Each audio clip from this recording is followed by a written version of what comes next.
What's up guys, and welcome back to another episode of Career Mode. This is episode number 72, and we start today's episode off with some player training, where as you can see, Ivan Toney is now hit 82 overall, so buzzing for Ivan to grow another rating there. I do hope I can get him to the mid-80s before he hits 30, and also as well, the transfer market is now open on the back of our 7-0 win in the last game on New Year's Eve away at Cambridge United in the FA Cup third round. The transfer window is open for January, but there was some bad news. In that game, you would have seen that Jayden Bogle did go down and was forced off after a hefty collision. He's got a broken toe and is going to be out for 2 months as well. So gutted for Jayden, you know, a big part of our team playing right back for us, and he's grown 2 ratings this year. He's only 22 years old. As we know, this guy's absolutely rapid. We rejected big bids from Everton and Watford to keep him here, and that's because he's one of the best right backs in the division and for England as well. So gutted for Jayden Bogle, and he'll miss 2 months with a broken toe. So that's why I often don't play my starters in cup games, because of the fear of injury. Bogle's down for 2 months, and yeah, gutted about that. But as the transfer window does open, as you can see, we've got around £30 million in our budget after sale of Callum Robinson did go through. Robinson bowed out with a goal in his final game for the club yesterday on New Year's Eve in the 7-0 win away against the League 2 side. He has now joined Lazio for again around £14.5 million. So very sad to let Callum go. He did so well for this club throughout all the 3.5 years he was here, but unfortunately, as we tried to negotiate a new deal with him in the summer, he just would not accept a squad rotation squad role. And the fact of the matter is, he's behind Ivan Toney, last year's record breaker with 40, Calvert-Lewin, obviously this year's top scorer for us with 14 goals in the Premier League. He's behind, who else is he behind? He's behind Alfredo Morelos, our second most expensive signing ever. Ollie McBurney, who signed a contract extension, he's had a good start to the season as well, so 5th choice striker. He wasn't going to get enough game time, and with his deal out come the end of the year, I felt it was best just to let him go for a fresh start. It was a mutually beneficial sale, that one, both in his best interest and our best interest as well.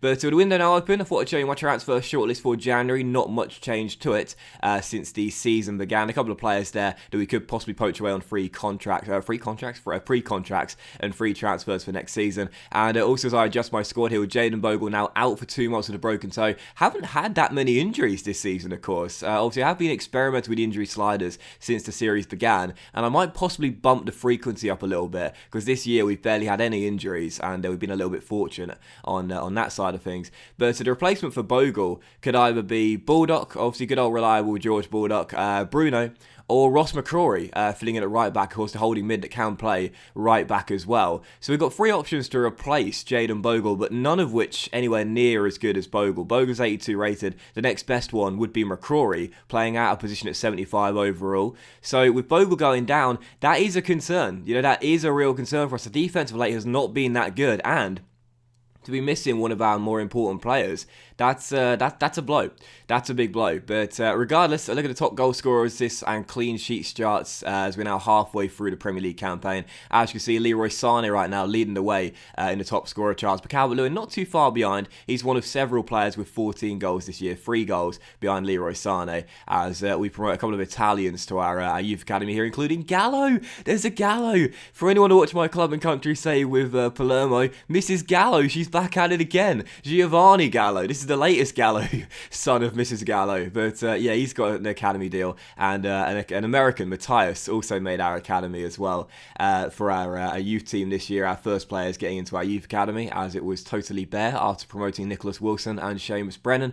And also as well, Dean Henderson got a big bid from Villarreal here as we enter the January transfer window. The Spaniards wanted to take Henderson to Villarreal for £25.2 million, and I was like, lads, no, just no. Just leave him alone, will ya?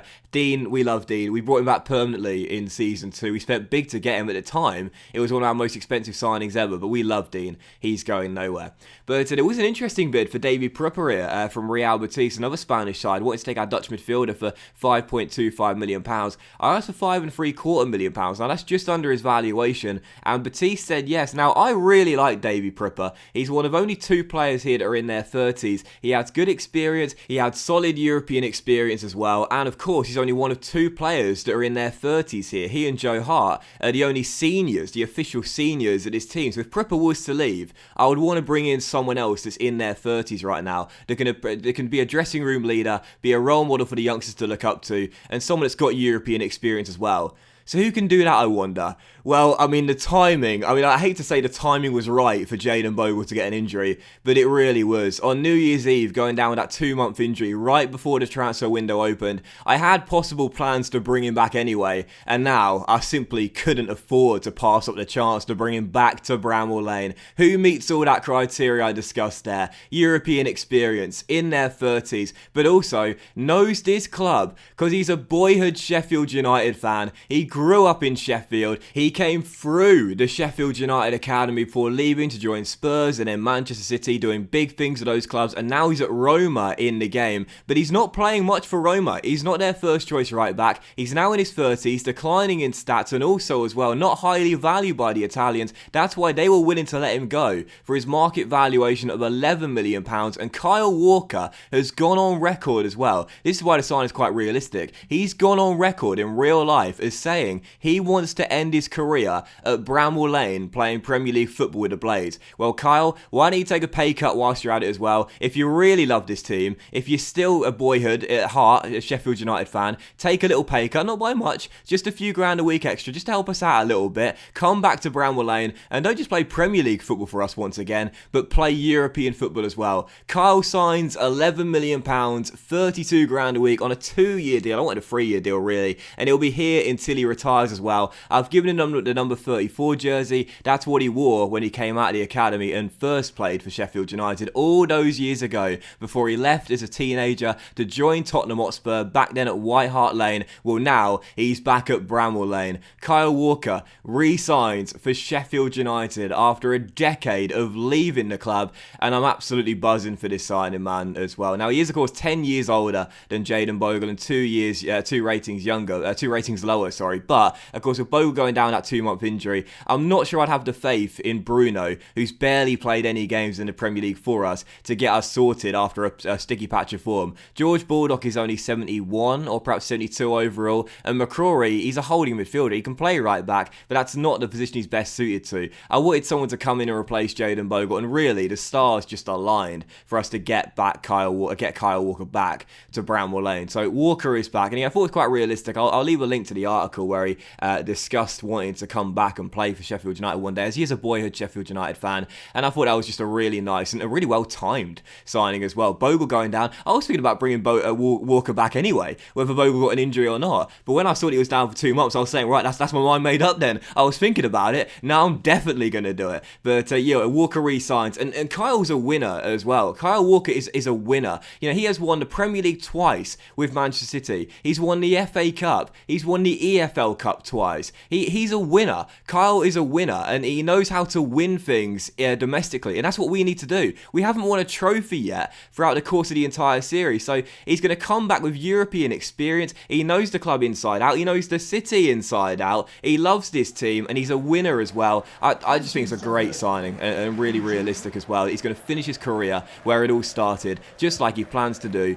in real life. So first of 2 games in today's episode, as we will take on Crystal Palace here away at Selhurst Park in what has been an abysmal run in the Premier League. We only won twice in the month of December. We really struggled. It was 2 wins in 7, I believe. I think we lost about 4 or 5 times as well. Really, really poor run. And of course, our last 2 Premier League games were defeats away against Leicester and at home to Everton on Christmas Day. So now taking on Crystal Palace, Roy Hodgson's side welcoming us here to Selhurst Park in London. We needed to return to winning ways and kickstart the calendar year off with 3 points. And 20 minutes into the game, we will get ourselves our first goal of the match. Eze, who missed a golden chance earlier when the goalkeeper just passed him the ball, and I was taken by surprise. Didn't have enough time to set his feet properly and finesse the ball into the back of the net. Well, for this goal, he had all the time in the world. He had the time to pull out a newspaper from his back pocket and start reading his horoscopes. And right now, the stars are shining brightly on Eze. He's had a fantastic full first season at Sheffield United. He came in the January transfer window last season, and this season, his first full year, he's been brilliant. One of the top assist makers in the Premier League, and now 3 goals in the season as well. He was having a stormer in this game, involved in all of our attacks. We could have made it 2-0 5 minutes after the restart, but Tony's shot on the turn was well saved with the goalkeeper, as we still led by 1. And just like in the game at Bramall Lane, where Palace won by a goal to 0, they were dominating possession, but we were getting the chances. Problem was, we just weren't taking them. I was so grateful Eze did finish his second opportunity, because we had so many opportunities to double the lead in this game, but it kept on spurning them. The goalkeeper made some great saves. Morelos there should have made it 2-0 from the bench, but in the end, it did not matter. We held on for the win, and you see Ndidi's reaction there, come full time. That's what it means. It's been such a tough run of form for the Blades. I'd go on record as saying it's probably been our worst run of form in the Premier League since season 1, when we took over as a side that all we wanted to do was stay in the division. Well, it's been a really tough patch of form, but in that game we got it sorted with a 1-0 victory courtesy of Ise's man the match display. Absolutely buzzing, and a much needed win, and a great way to start the calendar year off as well, with the 3 points on the bag to take back to Bramwell Lane. But following that, we did see that Davy Prupper has now been sold to Yur-ah-pee-ann, so farewell to Davy. One experienced lad comes in, one experienced lad leaves even. Prupper leaves, and that means we've got about £22 to £23.5 million in our transfer budget right now. So still enough money to bring in 1 or 2 players in this window if we wish to do so, or play the pre-contract game as well. Davy, of course, suffered that ACL at the start of last season after he started off really well, but came back last year in really good form to end the season off. He didn't show any signs of sluggish return after the long-term injury. He came back and played really well, and this year he's done well in limited minutes too, but I think he deserves first team football really. He was on 42 grand a week as well. Not too sure he justified it now. Decreasing in rating, I felt was the right thing to do. And also McBurney had a big bid from Celta Vigo. We gave him a contract extension at the summer, but I'm not letting Ollie go. He's had a really good season in limited game time for us this year. I'm not going to let him go, even though the bid was very big indeed. But following that, our FA Cup 4th round tie has been drawn. We've got Newcastle United at home. I believe we took them out last year, didn't we? Away at St James's Park, or it might be the season before, actually. It might be season 2. But Newcastle this season are playing really well. They're in 9th place right now, and playing some good football too. Only a few points behind us in the table, so that's not going to be an easy game now. Even though we're at home, that won't be an easy tie whatsoever. And with the number 8 now free as well, with Davy Prupper leaving, we could well give it to young Barry Walsh. Obviously wearing a 39 for us since he came out of the academy. Scott McTominay's number, if you will. And he's had a good season for us. 6 assists and 1 goal in 19 games for us in the Premier League. His technical stats are so lovely, and he looks like he's suited to a number 8 as well. But I'm not going to change his squad number mid-season, obviously, because it's not realistic. Players, I don't believe they're actually allowed to change squad number during the season unless they get special permission. So I don't think I'll change it this season, but for next year, I'll keep it vacant, and I think I'll give Walsh the number 8. Ise, of course, could take it. He wears 17 in this team, but I think I'll probably give it to Walsh next season, as, again, it wouldn't be realistic to change squad number during the season. I do see the comments. I read all the comments, and I know you guys do suggest me changes in squad numbers, and I appreciate that, because you guys know as well, I like to keep my squad numbers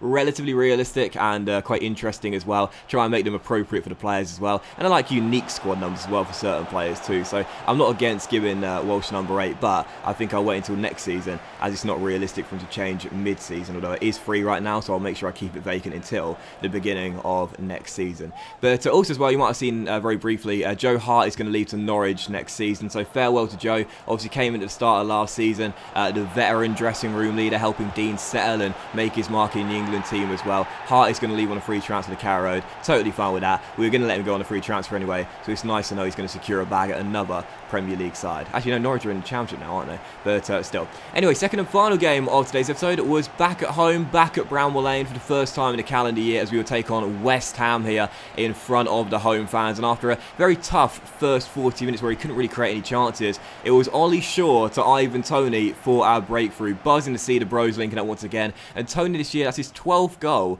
in the Premier League. And it kind of feels like Toney's having a bad season for us, really, doesn't it? It feels like he's not scoring that many goals. Well, 12 goals in, 20 games is still incredibly good. That's more than 1 in every 2 games. It's a really good ratio. But I guess we were just spoilt last year with the record-breaking 40 goals in the campaign. It feels like it's been a bad season for him, even though it really hasn't been. His 12th goal, though, broke the deadlock, made it 1-0, and once again, that was how the game would finish. 2 games against London sides and 2 1-0 victories. Not exactly convincing victories, not exactly convincing performances, but we lost to them in the reverse fixtures earlier on in the campaign last month. So I'll take good results over poor performances. I'll take good results over bad results, but good performances every day of the week. It's a 1-0 win once again, and back-to-back victories does mean now we're up to 6th place in the table. And I'm not going to say we've got our form sorted after 3 wins out of 3, but after a very tough patch of form, you can't blame me for celebrating just a little bit. But that was today's episode of Career Mode, guys. A big thank you for watching. Really hope you have enjoyed. If you did enjoy today's episode, then please drop a like. Much love to you all, and I'll see you for the next episode of Career Mode very soon.